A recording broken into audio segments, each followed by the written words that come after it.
प्रणाम। छोटों को स्नेह और आशीष। मैं हूँ राजेश त्रिपाठी।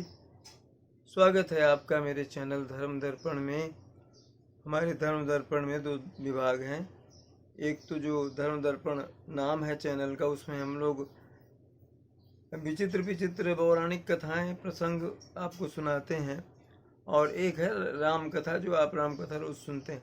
आज ये प्रसंग है, ऐसे धार्मिक प्रसंग ही है। हनुमान जी जब लंका दहन जब उन्होंने किया था, उसके बाद समुद्र में कूद गए और पूछ अपनी बुझा ली, मगर उनके शरीर की जो ज्वाला है, उनकी जो जलन है शरीर की, वो नहीं शांत हुई थी। कहाँ शांत हुई, कौन सा वो तीर्थ स्थल है, उसकी कहानी हम आज आपको बताने जा रहे हैं। शीर्षक है हनुमान धारा। जहाँ शांत हुई लंका दहन से हुई हनुमान के शरीर की जलन। हनुमान जी ने जब लंका दहन किया था और उसके बाद वे अपनी पूंछ बुझाने, उस शरीर का श्रम और ताप दूर करने के लिए समुद्र में कूद पड़े थे। इसका गोस्वामी तुलसीदास जी के रामचरितमानस में जिक्र आता है। इस तरह से चौपाई के माध्यम से उन्होंने किया। उलट पुलट कभी लंका जारी, उलट पुलट कपी लंका जारी, कूद पड़ा पुनि सिंधु मझारी, पूछ बुझाई खोई श्रम, धरि लघु रूप बहोरी, जनक सुता के आगे ठाड़ भयो कर जोरी।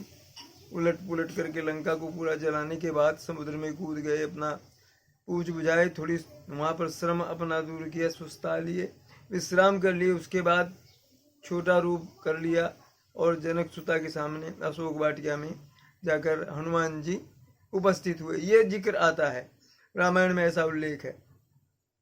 अब समुद्र में हनुमान जी ने पूंछ तो बुझा ली, लेकिन कहते हैं कि इतनी देर तक लपटों के बीच रहने के कारण उनके शरीर में जो जलन पैदा हुई वह किसी भी तरह से शांति नहीं हो रही थी, जलन शांत नहीं हो रही थी। कहते हैं कि ये जलन चित्रकूट में हनुमान धारा में शांत हुई। आइए पहले हनुमान धारा के बारे में जान लेते हैं, ये कहाँ है, कैसी है, क्या है। हनुमान धारा वर्तमान में उत्तर प्रदेश के चित्रकूट धाम जिले की करबी तहसील तथा मध्य प्रदेश के सतना जिले के सीमा पर स्थित है ये।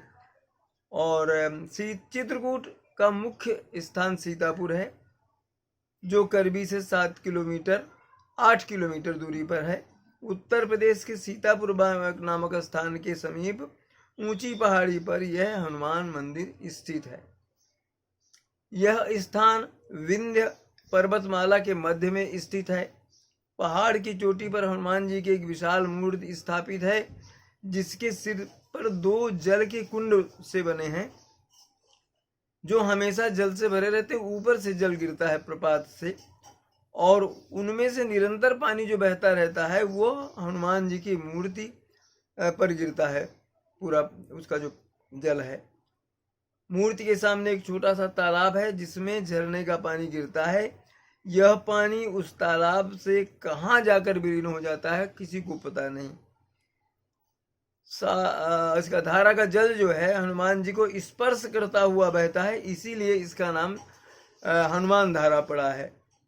ऐसा प्रसंग आता है कि वनवास से श्री राम की अयोध्या वापसी और फिर राज्याभिषेक के बाद एक दिन हनुमान जी ने श्री राम से कहा, हे प्रभु, लंका जलाने के बाद तीव्र अग्नि से उत्पन्न ताप मुझे बहुत कष्ट दे रहा है। मेरे शरीर में जलन हो रही है जो किसी भी तरह से शांत नहीं हो रही।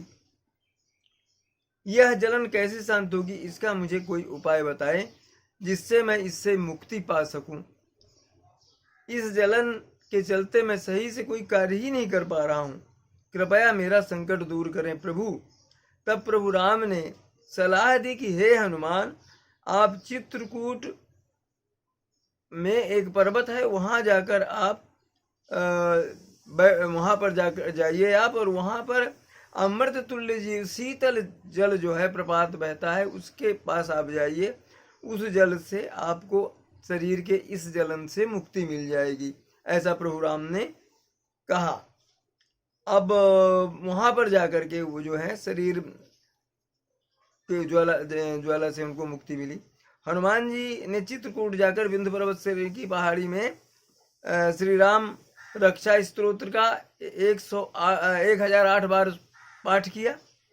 जब उनका अनुष्ठान पूरा हुआ, ऐसा भी एक प्रसंग आता है कि इस तरह करने से फिर उनको ये हुआ, पूरा हुआ, ऊपर से एक जल की धारा प्रकट हो चली। यह भी कहा जाता है कि स्वयं राम ने बाण का प्रहार करके जलधारा उत्पन्न की थी। अलग अलग संदर्भ और प्रसंग मिलते हैं। जलधारा शरीर में पड़ते ही हनुमान जी के शरीर को शीतलता प्राप्त हुई और जलन से उनको मुक्ति मिली।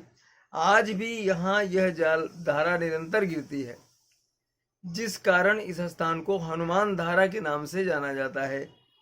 धारा का जल पहाड़ में ही विलीन हो जाता है, उसे लोग प्रभाती नदी या पाताल गंगा कहते हैं, जहाँ ये जल विलीन हो जाता है।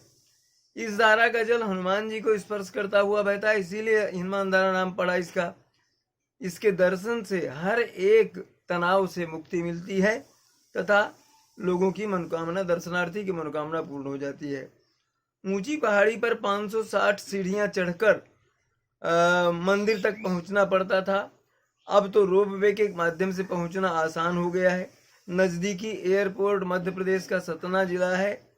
वैसे चित्रकूट की देवांगना घाटी में एयरपोर्ट का काम प्रगति पर है, जिसका 60% से अधिक काम पूर्ण हो चुका है। एयरपोर्ट पूरा हो जाने के बाद यहाँ पर्यटकों, तीर्थयात्रियों की संख्या जो है बढ़ जाएगी। हनुमान धारा के पानी से पेट की बीमारियां दूर होती हैं। यह बात इस यूट्यूबर को यानी मुझको चित्रकूट की एक यात्रा में वहां ठहरे कोलकाता के एक व्यवसायी ने बताई थी। वे 1 महीने से चित्रकूट में ठहरे थे और उनके लिए एक आदमी हनुमान धारा का पानी बराबर लाकर देता था। उस व्यवसायी ने बताया कि उस पानी से उनके पेट की तकलीफ काफी हद तक ठीक हो गई है। हो सकता है कि उस पानी में ऐसे कोई मिनरल्स या तत्व हों जो पेट की तकलीफ को दूर करते हों। वाल्मीकि रामायण, महाभारत, पुराण, स्मृति और उपनिषद व साहित्यिक पौराणिक साक्ष्यों में चित्रकूट का विस्तृत विवरण आता है। त्रेता युग का यह तीर्थस्थल प्राकृतिक दृश्यावलियों के कारण भी चित्रकूट के नाम से प्रसिद्ध। चित्रकूट यानी चित्त को मोहने वाला। हनुमान धारा के बारे में कुछ ऐसा प्रसंग भी आता है कि जब श्री राम लंका विजय से वापस लौट रहे थे, तब उन्होंने हनुमान के विश्राम के लिए इस स्थल का निर्माण किया था। यहीं पर पहाड़ी की चोटी पर सीता रसोई स्थित है। यहाँ कहते हैं कि उन्होंने इसी पहाड़ी पर अत्रि ऋषि और दूसरे ऋषियों को एक बार भोजन कराया था, बनाया था भोजन उन्होंने, इसलिए सीता रसोई नाम पड़ा। हनुमान धारा में मंगलवार, शनिवार, नवरात्रि, हनुमान जयंती के दिन भक्तों की अपार भीड़ जुटती है। यहाँ बहुत बड़ी संख्या में बंदर हैं जो खाना पाने की लालसा से सीढ़ियों के मंदिर तक पहुँचने वाले जो यात्री हैं उन पर, तीर्थ यात्रियों पर नज़र रखते हैं कि शायद कोई कहीं से कुछ दे दे। तो ये रही हनुमान धारा के बारे में हमारी प्रस्तुति, जहाँ हनुमान जी को अपनी शारीरिक जलन से, ताप से मुक्ति मिली प्रभु राम की कृपा से। आगे और हम किसी इसी तरह के प्रसंग को लेके आएंगे।